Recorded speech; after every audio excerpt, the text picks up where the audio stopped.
رمضان آیا ہے دیکھو، ماہ رمضان آیا ہے www.darsequran.com رحمتیں توبہ کا ہے در یہ کھلا، سبحان اللہ آ گیا ماہ رمضان ہوئی رحمتیں، توبہ کا ہے در یہ کھلا، سبحان اللہ تیری حمد و ثنا مالک دو جہاں، کرتے ہیں ارض و سما، سبحان اللہ آ گیا ماہ رمضان ہوئی رحمتیں توبہ۔ الحمد لله وكفى وسلام على عباده الذين اصطفى، أما بعد۔ پارہ نمبر 5 والمحصنات۔ چوتھے پارے کے آخر میں ان عورتوں کا ذکر تھا جن سے نکاح کرنا حرام ہے، اور 5ویں پارے کے شروع میں اسی بحث کو مکمل کرتے ہوئے فرمایا گیا ہے کہ ان محرمات کے سوا دوسری عورتیں تمہارے لیے حلال ہیں، اس طرح سے کہ مال خرچ کر کے ان سے نکاح کر لو، بشرطے کہ نکاح سے مقصود عفت قائم رکھنا ہو، نہ کہ شہوت رانی۔ تو جن عورتوں سے تم فائدہ حاصل کرو ان کا مہر جو مقرر کیا ہو ادا کر دو۔ یہ جو آخری الفاظ ہیں کہ جن عورتوں سے تم فائدہ حاصل کرو، ان الفاظ سے بعض حضرات متع کے جواز پہ استدلال کرتے ہیں، مگر یہ استدلال بالکل باطل ہے۔ اس آیت میں نکاح شرعی کا ذکر ہے، متع کا ذکر نہیں۔ اس میں شک نہیں کہ زمانہ جاہلیت میں متع کا رواج تھا، چونکہ اسلام کے احکام بتدریج نازل ہوئے ہیں، اس لیے ابتدائے اسلام میں رواج باقی رہا، لیکن بعد میں واضح طور پر اس کی حرمت کا اعلان کر دیا گیا۔ ابن ماجہ میں حضور اکرم صلی اللہ علیہ وسلم نے فرمایا کہ اے لوگو، میں نے تمہیں متع کی اجازت دی تھی، لیکن اب اللہ نے اسے قیامت تک کے لیے حرام قرار دیا ہے۔ اس کے علاوہ جو اہم مضامین اس بارے میں ہیں وہ یہ ہے کہ تیسرے رکوع میں گھر کے نظام کو درست رکھنے کے لیے چند بنیادی ہدایات دی گئی ہیں۔ پہلی ہدایت تو یہ دی گئی کہ گھر میں قوامیت یعنی حاکمیت اور ذمہ دار ہونے کا درجہ مرد کو حاصل ہوگا، کیونکہ جس جماعت اور جس گھر کا کوئی سربراہ نہ ہو اسے انتشار اور افتراق سے کوئی نہیں بچا سکتا۔ اس سربراہی کا یہ مطلب نہیں کہ مرد کو آقا اور عورت کو لونڈی کا درجہ دے دیا جائے، بلکہ ان کا باہمی تعلق ایسا ہوگا جیسے راعی اور رعیت کا ہوتا ہے۔ دوسری ہدایت یہ دی گئی کہ اگر عورت اکھڑ مزاج، نافرمان اور سرکش ہو تو اسے راہ راست پر لانے کے لیے 3 تدبیریں اختیار کی جا سکتی ہیں۔ پہلی تدبیر یہ ہے کہ اسے سمجھایا جائے اور سرکشی کے برے نتائج سے خبردار کیا جائے۔ اگر وعظ و نصیحت اس پر اثر نہ کرے تو دوسری تدبیر یہ ہے کہ اس کا بستر الگ کر دیا جائے اور اس سے کنارہ کشی اختیار کر لی جائے۔ اگر پھر بھی وہ نہ سمجھے تو انتہائی اقدام کے طور پر اور واقعی سرکشی اور بے راہ روی کی صورت میں حد کے اندر رہتے ہوئے اس کی پٹائی بھی لگائی جا سکتی ہے۔ یہاں یہ بات ذہن نشین کر لینا مناسب ہوگا کہ قرآن کے مخاطب ہر قسم کے لوگ ہیں، شہری بھی، دیہاتی بھی، جنگلی بھی، صحرائی بھی، شریف الطبع بھی اور اکھڑ مزاج بھی، با کردار بھی اور بد کردار بھی۔ اسلام نے ہر عورت کی پٹائی کی اجازت نہیں دی، بلکہ صرف اسی عورت کی پٹائی کی اجازت دی ہے جو اس کے علاوہ دوسری کوئی زبان نہ سمجھتی ہو، اور ظاہر ہے کہ پسماندہ معاشروں میں ایسی عورتیں بھی ہوتی ہیں جو پٹائی کے بغیر راہ راست پر نہیں آتی، لیکن وہ ظالم مرد جو چھوٹی چھوٹی باتوں پر وحشیانہ انداز میں عورتوں کی پٹائی لگاتے ہیں، ان کے اس ظلم اور زیادتی کا اسلام سے کوئی تعلق نہیں۔ گھر اور خاندان کے نظام کو درست رکھنے کی تدابیر بتانے کے بعد 5ویں رکوع میں اجتماعی زندگی کی درستگی کے لیے ہر چیز اور ہر کام میں احسان کا حکم دیا گیا ہے، اور یہ بھی بتا دیا گیا کہ احسان کی بنیاد باہمی خیر خواہی، امانت، عدل اور رحم دلی پر ہے۔ حقیقت یہ ہے کہ اسلام حق، عدل اور مساوات کا دین ہے، اور وہ ساری مخلوق کے درمیان عدل کا حکم دیتا ہے، یہاں تک کہ کافر کے حقوق بھی غصب کرنے کی اجازت نہیں دیتا۔ عثمان بن طلحہ کا مشہور واقعہ ہے، جو کعبے کے کلید بردار تھے، کہ ان سے فتح مکہ کے موقع پر چابی لی گئی تو بعض مسلمانوں نے کلید بردار ہونے کا شرف حاصل کرنے کی تمنا ظاہر کی، مگر اللہ تعالیٰ نے انہیں کلید کعبہ واپس کرنے کا حکم دیا۔ چنانچہ یہی واقعہ ان کے ایمان لانے کا سبب بن گیا۔ پھر وہ واقعہ بھی قابل ذکر ہے، جسے مفسرین نے چھٹے رکوع کی بعض آیات کی شان نزول کے طور پر ذکر کیا کہ ایک نام نہاد مسلمان یعنی منافق اور یہودی کا مقدمہ جب حضور اکرم صلی اللہ علیہ وسلم کی خدمت میں پیش ہوا تو آپ نے یہودی کے حق میں فیصلہ کیا۔ منافق نے اپنے حق میں فیصلہ کروانے کے لیے حضرت عمر رضی اللہ عنہ کی طرف رجوع کیا اور آپ نے اس کی گردن اڑا دی۔ اس پر منافقین نے بڑا شور و غوغا کیا تو اللہ تعالیٰ نے مسلمانوں کے سامنے اس حقیقت کو خوب اچھی طرح واضح کر دیا کہ کسی بھی شخص کا ایمان اس وقت تک کامل نہیں جب تک کہ وہ اللہ اور رسول کے فیصلوں پر راضی نہ ہو،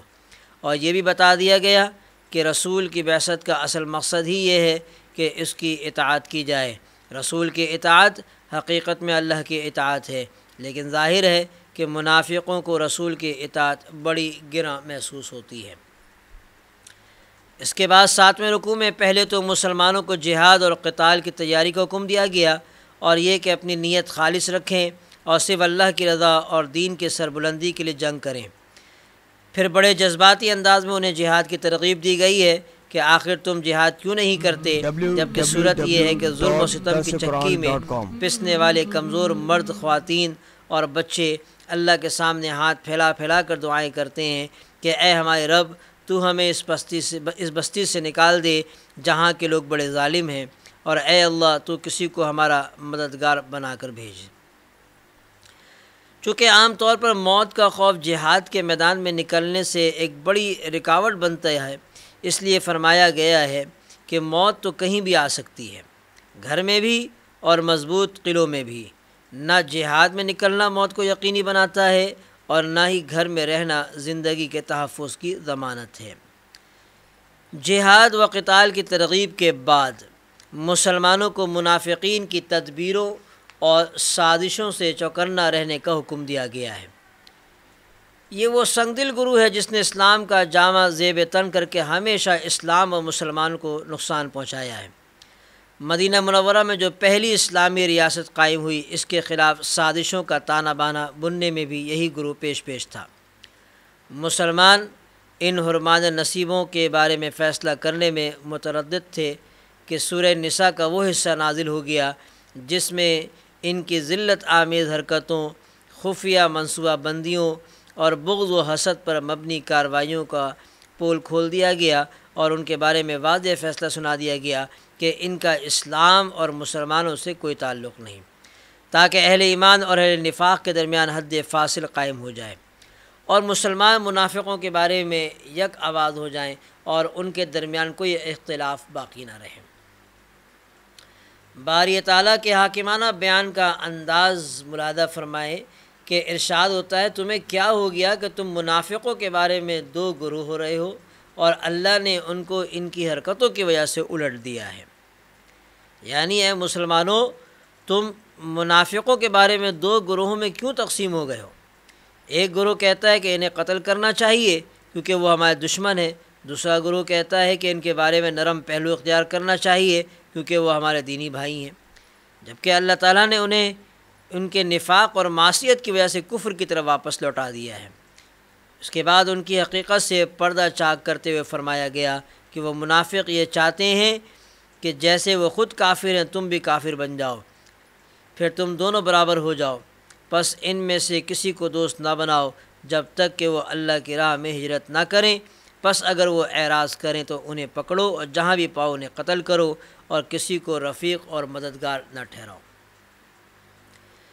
10ویں رکوع میں مومن کے قتل عمد کی سزا بتائی گئی ہے اور اس کے لیے انتہائی سخت لہجہ اختیار کیا گیا ہے۔ فرمایا گیا ہے کہ جو کوئی کسی مومن کو جان بوجھ کر قتل کرے اس کی سزا جہنم ہے جس میں وہ ہمیشہ رہے گا۔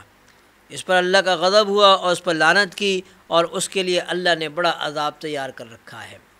اس آیت سے بظاہر یہ ثابت ہوتا ہے کہ مومن کو قتل کرنے والا اگرچہ مسلمان ہی کیوں نہ ہو وہ دائمی عذاب کا مستحق ہے، لیکن بالاتفاق یہ ظاہری معنی مراد نہیں، دائمی عذاب کا مستحق صرف وہ شخص ہوگا جو مسلمان کے قتل کو حلال سمجھے گا، کیونکہ ایسا سمجھنے والا کافر ہو جاتا ہے اور کافر کے لیے ہمیشہ کا عذاب ہے کہ جو مسلمان کو قتل کر رہا ہے اور اس کو جائز سمجھ رہا ہے کہ اس کا مارنا جو ہے وہ جائز ہے، تو ایسا آدمی جو ہے وہ کافر ہو جاتا ہے، وہ عذاب کا ہمیشہ مستحق رہے گا۔ قتل عمد کی سزا بیان کرنے کے بعد دوبارہ جہاد کی اہمیت اور مجاہدین کی فضیلت بتائی گئی ہے اور واضح طور پر بتا دیا گیا ہے کہ اللہ کی راہ میں جہاد کرنے والے اور ہاتھ پر ہاتھ رکھ کر بیٹھ رہنے والے برابر نہیں ہو سکتے۔ یہ جو بار بار جہاد کی طرف متوجہ کیا جا رہا ہے تو اس کی وجہ یہ ہے کہ جہاد امت اسلامیہ کی عزت اور سعادت کا راستہ ہے۔ اگر امت جہاد سے کنارہ کشی کر لے گی تو اسے ذلت اور رسوائی سے کوئی نہیں بچا سکتا۔ جہاد کے ساتھ ساتھ ہجرت کا بھی ذکر ہے کیونکہ ہجرت بھی جہاد کی مختلف قسموں میں سے ایک قسم ہے۔ چنانچہ 11ویں رکوع میں فرمایا گیا ہے کہ جو شخص قدرت کے باوجود دارالکفر سے دارالاسلام کی طرف ہجرت نہیں کرے گا اور اس حالت میں اسے موت آ جائے گی تو اس کا ٹھکانہ جہنم ہے۔ بعض روایت میں ہے کہ جب آیات ہجرت نازل ہوئیں تو حضرت حمزہ بن قیس رضی اللہ تعالی عنہ کو جو سخت علیل تھے وہ پریشان ہو گئے، چلنے پھرنے کے قابل تو تھے نہیں۔ اپنے بیٹوں سے کہا کہ مجھے چارپائی پر ڈال کر مدینہ منورہ لے چلو، میں مکے میں ایک رات بھی نہیں گزاروں گا۔ انہیں چارپائی پر ڈال کر مدینہ لے جانے لگے، لیکن مکے سے نکلتے ہی ان کا انتقال ہو گیا۔ اس پر اللہ تعالیٰ نے فرمایا کہ جو شخص اللہ اور اس کے رسول کی طرف ہجرت کر کے گھر سے نکل جائے پھر اس کو موت آ پکڑے تو اس کا ثواب اللہ کے ذمے ہو چکا اور اللہ بخشنے والا مہربان ہے۔ چونکہ ہجرت و جہاد میں خوف و خطر کا سامنا بھی ہوتا ہے، اس لیے 12ویں رکوع میں صلاۃ خوف اور صلاۃ مسافر کا ذکر ہے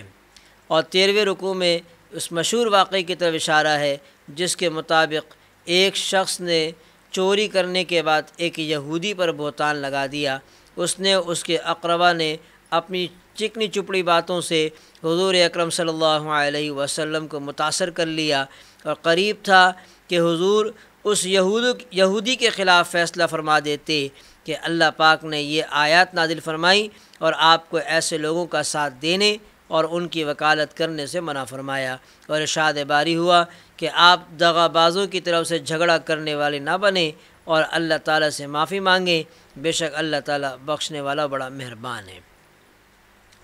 یہ آیات اور یہ واقعہ عدل انصاف کی تاریخ میں سنہرے حروف سے لکھے جانے کے قابل ہے کہ ایک یہودی اور مسلمان یعنی منافق کے تنازع میں جب آپ صلی اللہ علیہ وسلم کا میلان مسلمان کی طرف ہوا تو اس پر اللہ تعالیٰ کی طرف سے آپ کو نہ صرف تنبیہ کی گئی بلکہ اس تنبیہ کا قیامت تک کے لیے قرآن میں بھی ذکر کر دیا گیا ہے۔ ان آیات کے نزول کے بعد یہ شخص جس نے چوری کی تھی مکہ بھاگ گیا اور مرتد ہو گیا، اس لیے 15ویں رکوع میں بتایا گیا کہ اللہ کے نزدیک سب سے بڑا جرم کفر و شرک ہے اور جس کا کفر و شرک پر انتقال ہو جائے اس کی مغفرت کی کوئی صورت نہیں۔ اس کے بعد متعدد آیات میں انسان کی سرکشی کا سبب بتلایا گیا کہ وہ یہ کہ اللہ کے مقابلے میں شیطان کی اطاعت کرتا ہے اور وہ اس کو ہدایت کے راستے سے بہت دور لے جاتا ہے۔ پھر ابو الانبیاء حضرت ابراہیم خلیل علیہ السلام کا تذکرہ ہے اور یہ کہ ہدایت اسی کو ملے گی جو ان کے راستے کی اتباع کرے گا۔ اور 16ویں رکوع میں دوبارہ عورتوں کا تذکرہ ہے جس میں ان پر ظلم کرنے اور ان کے حقوق غصب کرنے سے منع کیا گیا، اور یہ کہ اگر میاں بیوی کے درمیان اختلاف ہو جائے تو انہیں آپس میں صلح کر لینی چاہیے کہ صلح ہی سب سے اچھا راستہ ہے۔ اور 5ویں پارے کے آخری رکوع میں دوبارہ منافقین کی مذمت ہے اور انہیں سخت ترین عذاب کی وعید سنائی گئی ہے۔ وآخر دعوانا ان الحمد للہ رب العالمین۔ آ گیا ماہ رمضان ہوئی رحمتیں، توبہ کا ہے در یہ کھلا، سبحان اللہ تیری www.darsuquran.com کرتے ہیں عرض و سما، سبحان اللہ۔ ماہ رمضان آیا ہے دیکھو، ماہ رمضان آیا ہے دیکھو، جشن نزول قرآن اس کی سعادتیں، کرنا خدا قبول ساری عبادتیں۔